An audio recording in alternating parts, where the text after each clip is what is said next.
आम्बेडकर ने अंग्रेजों के खिलाफ आवाज क्यों नहीं उठाई? अंबेडकर क्यों कहते थे कि भारत देश नहीं आजाद होना चाहिए? इन सब की जानकारी हम इसी वीडियो में देंगे। चलिए वीडियो को शुरू करते हैं। तारीख 14 अगस्त 1931, इतिहास की दो महान हस्तियों के मिलन का दिन। एक ओर थे मोहनदास करमचंद गांधी यानी महात्मा गांधी और दूसरी तरफ थे डॉक्टर भीमराव आम्बेडकर। इन दोनों के बीच थी चिंता और अविश्वास की चौड़ी खाई। यह मुलाकात साइमन कमीशन की भारत यात्रा के दरमियान हो रही थी। इसका मकसद था दलितों के मुद्दे पर उभरे आपसी मतभेदों को दूर करना। इस मुलाकात के दौरान गांधी का लहजा नरम था, हमेशा की तरह, लेकिन आवाज में जानी पहचानी दृढ़ता थी। उन्होंने आम्बेडकर से पूछा, मैं अछूत माने जाने वाले लोगों की समस्याओं के बारे में तब से सोच रहा हूँ जब आप पैदा भी नहीं हुए थे। ऐसे में मुझे बड़ा अचरज होता है कि आप मुझे उस तबके का हितैषी नहीं मानते। गांधी उस वक्त तक भारतीय जनमानस का केंद्र बिंदु बन चुके थे। उनकी प्रतिष्ठा अपार थी।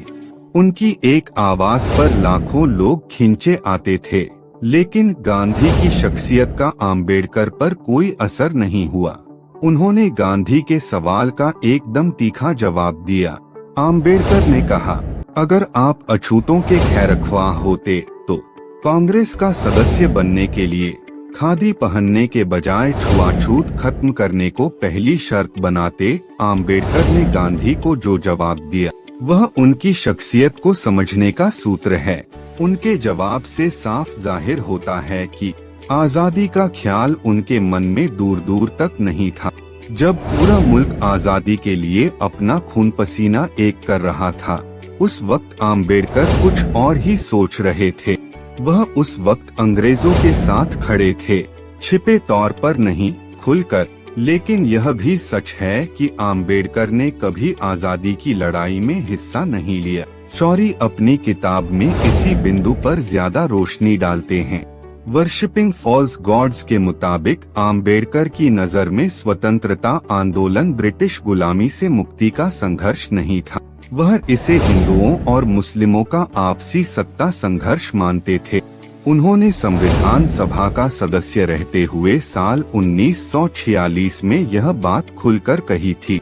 उन्होंने यहाँ तक कह दिया था, कांग्रेस मध्यवर्गीय हिंदुओं की संस्था है जिसे हिंदू पूंजीपतियों का समर्थन हासिल है।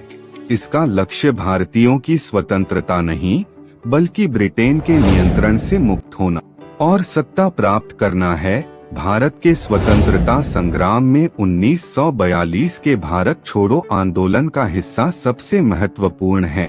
इसी आंदोलन के बाद ब्रिटिश हुकूमत को लगने लगा था कि अब भारत को आजाद कर देना चाहिए। अंग्रेजी सरकार का रिकॉर्ड बताता है कि भारत छोड़ो आंदोलन के दौरान करीब 24,000 लोग बर्बर दमन के चलते शहीद हुए। 80,000 से ज्यादा लोगों जेलों में बंद किया गया। ध्यान रहे कि ये सरकारी आंकड़े हैं। गिरफ्तार और शहीद होने वालों की संख्या इससे कई गुना ज्यादा रही होगी। लेकिन हैरानी की बात है कि आम्बेडकर का इस आंदोलन में कोई योगदान नहीं था। जब देश के नौजवानों से लेकर बुजुर्ग और बच्चे तक भारत छोड़ो आंदोलन का हिस्सा बन रहे थे, उस वक्त आम्बेडकर वायसराय की काउंसिल के सदस्य थे। आज की भाषा में कहें तो ब्रिटिश हुकूमत में कैबिनेट मिनिस्टर थे आम्बेडकर। उस सरकार के मंत्री जो अहिंसक आंदोलनकारियों पर बेरहमी से लाठियां और गोलियां बरसा रही थी। असल में आम्बेडकर इस आंदोलन के दशकों पहले से अंग्रेजों के साथ मिलकर काम कर रहे थे।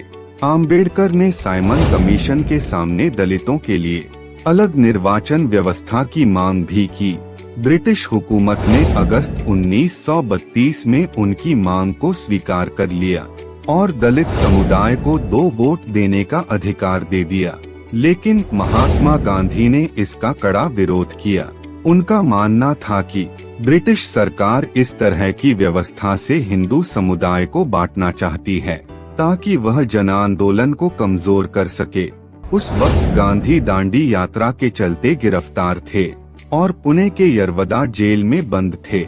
उन्होंने जेल में ही दलितों के लिए अलग निर्वाचन मंडल के विरोध में आमरण अनशन किया। आखिर में गांधी की लोकप्रियता के आगे आम्बेडकर को झुकना पड़ा। उन्होंने सितंबर 1932 में गांधी के साथ समझौता किया, जिसे पूना पैक्ट के नाम से जाना जाता है। मौजूदा भीममीन यानी दलित मुस्लिम गठजोड़ की खूब बात होती है। इसके जरिए यह संदेश देने की कोशिश होती है कि आम्बेडकर को मुस्लिमों से भी हमदर्दी थी, लेकिन हकीकत इससे ठीक उलट है। उनका मानना था कि मुस्लिम देश से ज्यादा अपने मजहब के प्रति वफादार होते हैं। पाकिस्तान का विचार मशहूर शायर अल्लामा इकबाल यानी मोहम्मद इकबाल ने दिया, लेकिन उसे सैद्धांतिक आधार देने वाले आम्बेडकर ही थे। उन्होंने अपनी किताब थॉट्स ऑन पाकिस्तान में तार्किक ढंग से लिखा है कि पाकिस्तान का गठन क्यों जरूरी है। इसी किताब के आधार पर राष्ट्रवादी विचारधारा के लोग अक्सर आम्बेडकर पर निशाना साधते रहे हैं। आम्बेडकर भारत के लोकतंत्र का आधार माने जाने वाले संविधान के निर्माता थे, लेकिन खुद आम्बेडकर को ही भरोसा नहीं था कि भारत लोकतांत्रिक मुल्क के तौर पर कामयाब हो पाएगा।